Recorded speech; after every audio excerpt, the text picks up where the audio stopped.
পূর্ণিমাদি, ওই আপনি যে আরসিএম এর বীজটা খেয়েছিলেন, হ্যাঁ, কি প্রথম কিভাবে খেলেন? এর আগে তো অনেক দিন ধরেই বলছিলাম, কিন্তু আপনি পয়সার জন্য হচ্ছিল না, হ্যাঁ, এবং ওভার ওয়েটও হয়ে গেছিল, সেইগুলো বিষয় বৃত্তান্ত কমাস ধরে খাচ্ছেন, আর খেয়ে কি উপকার হয়েছে একটু যদি সবাইকে একটু বলেন, তাহলে সবাই একটু অনুপ্রাণিত হয় এবং বিশ্বাস করে, আর তাহলে এই রোগ থেকে অনেকে মুক্তি পাবে। কারণ এখন ম্যাক্সিমাম মহিলাদেরই যেমন 31 বছর পর থেকে বুনসিটি কমতে থাকে, প্রত্যেকেরই গিটে গিটে ব্যথা শুরু হয়। এছাড়া যখন মহিলারা বিশেষ করে পিরিয়ড বন্ধ হয়ে যায়, তখন তাদের ক্যালসিয়াম কমতে থাকে, আর তখনই তাদের দেহ ব্যথা হতে থাকে। আর মহিলারা তো সাধারণত বেশি খাটে না, খালি বাড়িতে বসে খাওয়া দাওয়া, টিভি, আর এখন মোবাইল ফোন হচ্ছে, ওগুলো দেখতে দেখতে বেশিরভাগই মোটা সোটা হয়ে গেছে। তারপরে যে বাইরের ওই যে আমাদের জাঙ্ক ফুড, যেমন ব্রয়লার মুরগি তো আছেই, মুরগি যেমন 30-40 দিনে মাংস হয়, তো সেইগুলো আমাদের মেয়েরা খেয়ে খেয়ে, হ্যাঁ, আর এইগুলো খাওয়া দাওয়া করে এই জাঙ্ক ফুড বা ফাস্ট ফুড খেয়ে দেশের অবস্থা খুব শোচনীয়। সবাই ফুলে ফুলে সেই ব্রয়লার মুরগির মতোই হয়ে যায়।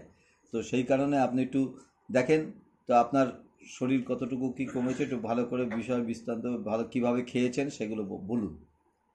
আমি নভেম্বরের 15 তারিখে হঠাৎই একদিন ঘুম থেকে উঠে দেখছি যে আমি আর বিছানা থেকে নামতে পারছি না। আমার বাঁ পাটা পুরো ফুলে গেছে, বাঁ পাটা এতটাই ফুলে গেছে আমি আর নামতে পারছি না। এবং আমাকে মানে রীতিমতো আমার মেয়েকে ফোন করে বলতে হয়েছে, তুই আয়, আমি বিছানা থেকে নামতে পারছি না। এইরকম জায়গায় আমি চলে গেছি। আমার বাড়ির ঘর থেকে আমার টয়লেট যেতে 2 সেকেন্ড সময় লাগে। সেইখান থেকে আমাকে টয়লেটে নিয়ে যেতে 20 থেকে 25 মিনিট সময় লেগেছিল আমার পরিবারের লোকজনকে। সেই থেকে অভিজিৎদা আমাকে অনেকবার বলেছে বীজে, যেহেতু বীজেটার দাম বেশি সেহেতু আমি কিছুতেই বীজেটা সংগ্রহ করতে পারছিলাম না। যাই হোক, আমি ডিসেম্বর মাস থেকে বীজেটা নিয়ে শুরু করেছি। যেহেতু শীতকাল, তারপরে ডিসেম্বর জানুয়ারি আমার যেটা হয়েছিল, হাঁটুতে তো ব্যথা ছিলই, নামতে তো পারছিলামই না। আমার এই হাতটা আমি কিছুতে ব্রাশটা দিয়ে দাঁত মাজবো সেটাও ক্ষমতা ছিল না।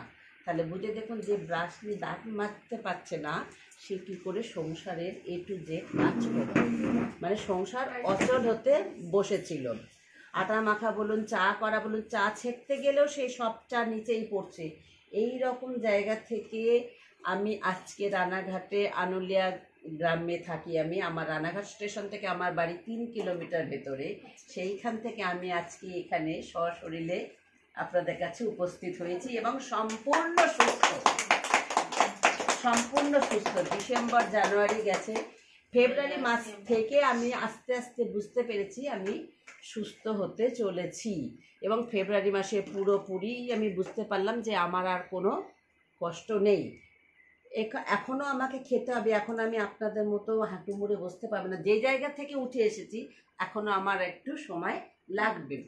এবং এখন মার্চ মাস পড়ার পর আমি আরও বুঝতে পারছি যে আমি অনেক অনেক অনেক সুস্থতা। এবং আরসিএমের প্রতিটা প্রোডাক্ট শুধু আপনাদের বলবো বিশ্বাস করে আপনারা ব্যবহার করুন। আমার বাড়িতে A to Z প্রত্যেকটা প্রোডাক্টই ইউজ হয়। শুধু এই বীজেটা আমি, যেহেতু আমার এখন বীজেরই দরকার, আমি একটা তরকারি, সুস্বাদু তরকারি রাঁধলাম, সব কিছুই দিয়েছি, ঘি, গরম মশলা, ধনে পাতা সব দিয়েছি, শুধু আমি লবণটা দিইনি। আমার শরীরে এই লবণটা ছিল বীজে। আমি সব কিছুই A to Z গ্রসারি জিনিস সব ব্যবহার করছিলাম, কিন্তু কিছুতে আমি বীজেটা সংগ্রহ করতে পারছিলাম, যেহেতু আমি পোর ফ্যামিলি থেকে বিলং করি। কিন্তু আমি যেহেতু আমার কাজই হচ্ছে ডোর টু ডোর টিউশনি, এবং আমার টিউশনি পর্যন্ত বাড়ি থেকে টোটোয় উঠে সেইখানে গিয়ে নামতাম। সেইখানে আমি এখন নিত্য 2 কিলোমিটার পায়ে হেঁটে আমি টিউশনি করি। আচ্ছা, বীজের সাথে ওমেগাটা খাচ্ছেন? বীজের সাথে ওমেগা মাস্ট, বীজের সাথে ভেজ ওমেগাটা মাস্ট খেতেই হবে। আর তার সাথে আমি খাবার তো কন্ট্রোল করতেই হবে, যেহেতু আমার হেভি ওয়েট। সেখানে আমার এখন ওজন হচ্ছে 62,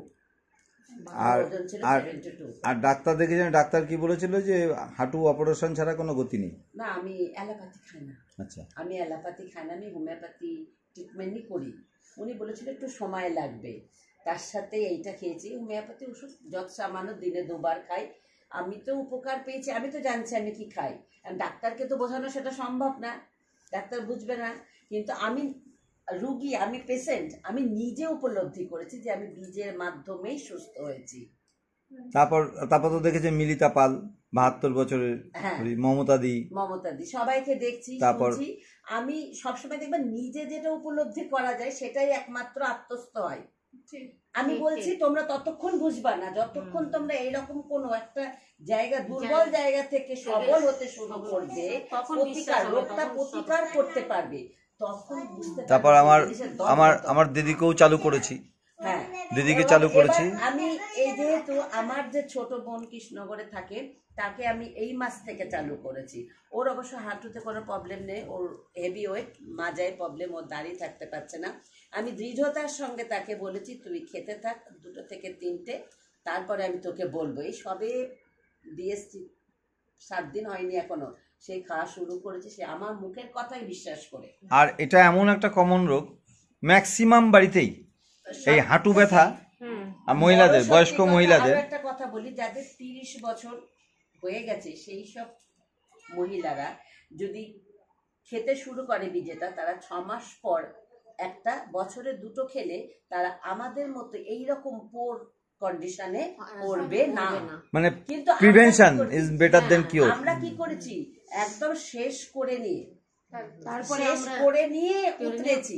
আর তোমরা যদি আগে থাকতে প্রিপারেশন নাও, 30 বছরের পরই তোমরা 6 মাসে যদি একটা করে খাও, তখন তোমরা বছরে 2টো খেলেই তোমরা এই কন্ডিশনে তো আসবাই না, উল্টে তোমরা নিজেরাও। 31 বছরের পর থেকে বোনসিটি কমতে থাকে, তাহলে তখন বলছে তখন থেকে বছরে 2টো করে, যদি কিছু হয়নি, যদি 2টো করে খাওয়া যায়, তাহলে মৃত্যুর আগের দিন পর্যন্ত হাঁটু নিয়ে একদম দৌড়দৌড়ি করতে পারবে। দেখো, আমি বাথরুমে যেতে আমার সাহায্য করতে হতো, সেখানে আজকে ওভারব্রিজ টপকে ট্রেন ধরে আবার কতটা রাস্তা হেঁটে তারপরে টোটো করে এসেছি। এই কন্ডিশন আমার ছিল না। তাহলে আমি যে বলেছিলাম, তাহলে আমার উপর বিশ্বাস হয়েছে। অবশ্যই বিশ্বাস, আমার আরসিএম এর প্রতিটা প্রোডাক্টের উপর বিশ্বাস ছিল।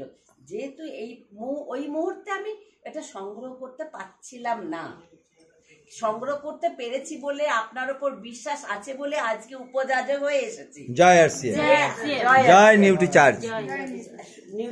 তো আমি আপনাদের এবার সবার বডি চেক আপ করে, হ্যাঁ, হেলথ চেক আপ করে, কার কি ভেজাল টাজাল খেয়ে এতদিন ধরে বাইরের প্রোডাক্ট খেয়ে কি অবস্থা হয়েছে দেখে নিই, তারপর আমি রেকমেন্ড করে দেবো, সেই অনুযায়ী খাবেন। তাহলে পূর্ণিমাদি, তারপর আমাদের বরুণ কুমার মণ্ডলের মতো সবাই সুস্থ হয়ে যাবেন। এবং আমার নিজের দিকেও তাকিয়ে দেখেন, আমারও 58-59 বছর বয়স হতে চললো। তো এখন যেমন মানে পাখির মতো দৌড়দৌড়ি করছে, কোনো মানে দুর্বলতা নেই বা কোনো এনার্জি লেস নেই। তো এরকমভাবে স্কিনও চকচকে নাকি। তো তা এখানে আমাদের এখানে বয়স বাড়বে না, ঠিক আছে, বয়স বাড়বে না, সমস্ত ঠিক থাকবে। তো জয় আরসিএম, জয় টিসি ছাবড়া। এবং আমাদের শুধু মানে মানুষকে সুস্থ থাকা না, আমাদের টিসি ছাবড়াজির যে স্বপ্ন, মহিলার সশক্তিকরণ এবং মানুষকে সুস্থতা এবং প্রত্যেকের ঘরে আর্থিক স্বাধীনতা, এই 3টে জিনিসের জন্য ওনার স্বপ্নকে সফল করার জন্য আমরা সৈনিক। জয় আরসিএম।